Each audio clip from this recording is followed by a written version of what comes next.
बहुत समय पहले परियों की एक अलग ही दुनिया थी, जिसे परियों ने अपने जादू से खूब सजाया था।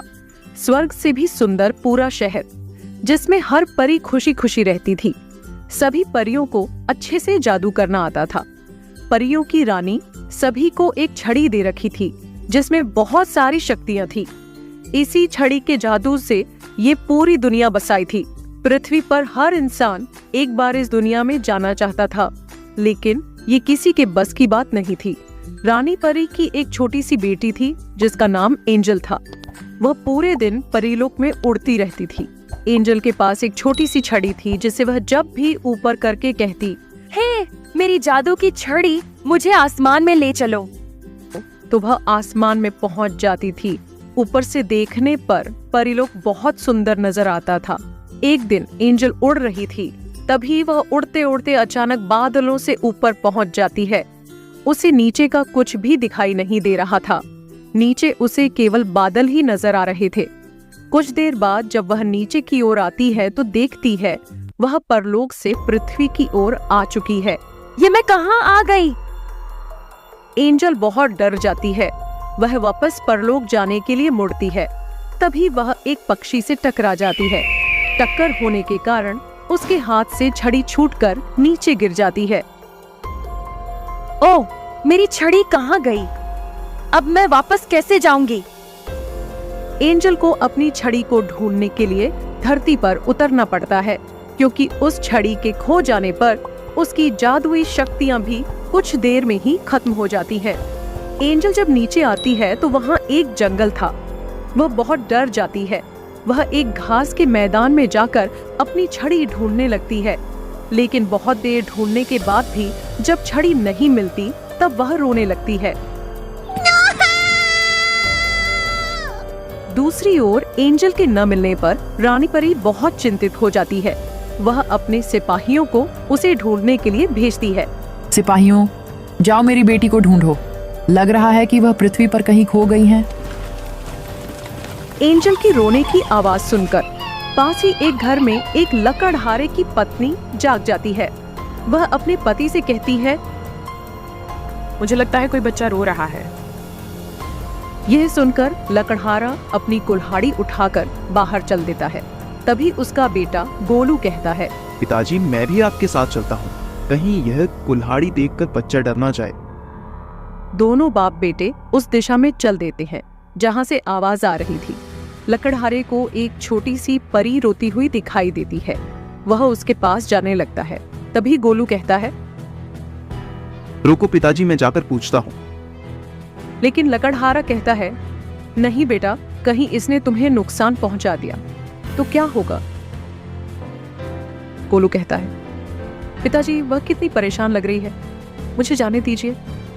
गोलू चुपचाप उसके पीछे जाकर खड़ा हो जाता है। तुम कौन हो? यहाँ कैसे बैठी हो और रो क्यों रही हो? अंजल पीछे मुड़कर देखती है तो डर जाती है। वह वहां से जाने लगती है। तभी गोलू उसे रोकता है।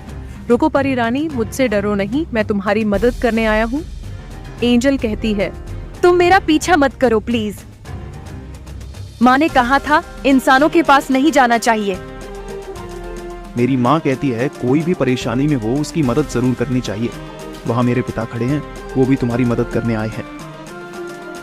यह सुनकर एंजल कहती है, मैं गलती से अपने घर से बहुत दूर आ गई। यहाँ मेरी जादुई छड़ी गिर गई है, जिसके कारण मैं घर नहीं जा सकती। गोलू उसे कहता है, तुम हमारे घर चलो, वहीं रुक जाना। अभी तो रात है, हम सुबह तुम्हारी छड़ी ढूंढ लेंगे। यहाँ बहुत से जंगली जानवर आते तो तुम्हें नुकसान पहुंचा सकते हैं। एंजल उसकी बात सुनकर उसके साथ चल देती है। गोलू अपने पिता को सारी बात बता देता है। तीनों घर पहुंच जाते हैं। गोलू की माँ छोटी सी परी को देखकर बहुत खुश होती है।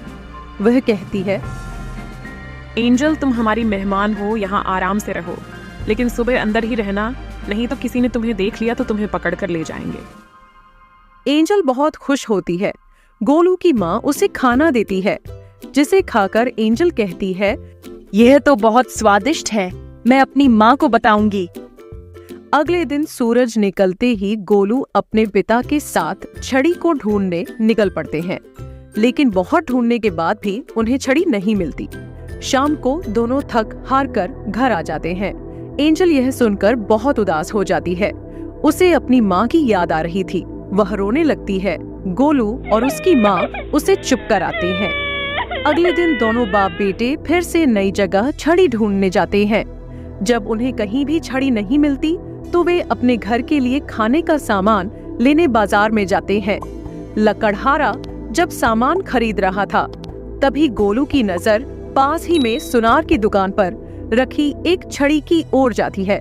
वह सोने की तरह चमक रही थी। गोलू देखता है कि यह तो बिल्कुल वही छड़ी है जैसी परी ने बताई थी। गोलू अपने पिता को सारी बात बता देता है। लकड़हारा सुनार के पास पहुंचता है। लकड़हारा छड़ी के बारे में पूछता है तो सुनार कहता है, कोई इसे मेरे पास बेच गया है, सोने की है। लकड़हारा कहता है, लाला जी इसकी जो भी कीमत हो मैं इसे खरीदना चाहता हूँ। सुनार उसकी बहुत ज्यादा कीमत मांगता है, जिसे सुनकर लकड़हारा कहता है, तुम इस छड़ी के बदले मेरा मकान और मेरी जमीन ले लो। पद सुनार मान जाता है। वह लकड़हारे से कहता है, कल मैं आऊंगा, तू मकान खाली कर दियो, ये ले छड़ी।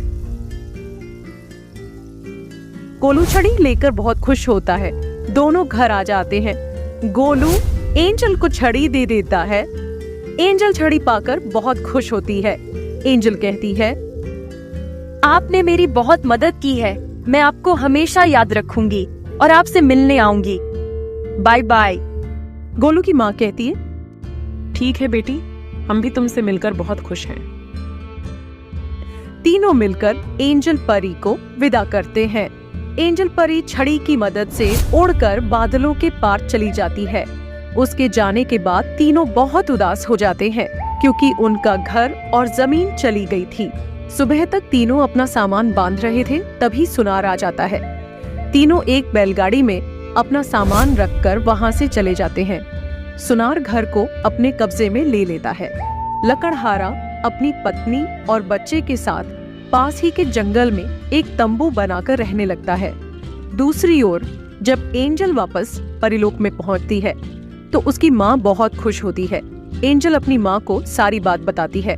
दूसरे दिन एंजल अपनी माँ रानी परी और अन्य लोगों के साथ गोलू और उसके परिवार से मिलने आती है, लेकिन वहाँ कोई नहीं था। रानी परी अपने सिपाहियों से उन्हें ढूंढने के लिए कहती है। सिपाही ढूंढते ढूंढते जंगल में पहुंच जाते हैं। वहां उन्हें लकड़हारा और उसका परिवार मिल जाता है। वे तीनों को लेकर रानी परी के पास पहुंचते हैं। रानी परी को सारी बात का पता लगता है। रानी परी कहती है, तुमने मेरी बच्ची की जान बचाने के लिए और उसे हमसे मिलवाने के लिए अपना सब कुछ गवा दिया। तब गोलू की माँ कहती है, महारानी जी, हमने इसे अपनी बेटी माना था। ये आपसे मिलने के लिए बहुत उदास थी, इसलिए इसकी खुशी से अधिक हमें कुछ नहीं लगा। रानी परी अपने सिपाहियों को भेजकर सुनार को छड़ी से दुगना सोना भेजकर मकान और जमीन छुड़वा लेती है। गोलू और उसके परिवार को वापस अपना घर मिल जाता है। जब वे घर के अंदर जाते हैं तो उनके घर में सोने चांदी का भंडार लगा हुआ था। रानी परी कहती है, ये खजाना कभी खाली नहीं होगा। गोलू की माँ ने कहा, ये सब हमने किसी लालच में नहीं किया था। ये मैं अपनी खुशी से दे रही हूँ, और हाँ, हम तुमसे मिलने आते रहेंगे। रानी परी एंजल को लेकर चली जाती है। गोलू और उसका परिवार बहुत मजे से रहने लगते हैं। एंजल परी की यह कहानी हमें यह सिखाती है कि हमें हमेशा दूसरों की मदद करना चाहिए, चाहे हमें इसमें जोखिम भी क्यों ना हो। वह हमें यह भी याद दिलाती है कि सच्चाई और ईमानदारी हमारे लिए सबसे महत्वपूर्ण गुण है। दोस्तों, आप लोग केवल स्टोरी सुनते हो और चले जाते हो। वीडियो को लाइक करो यार, और चैनल को सब्सक्राइब करो प्लीज।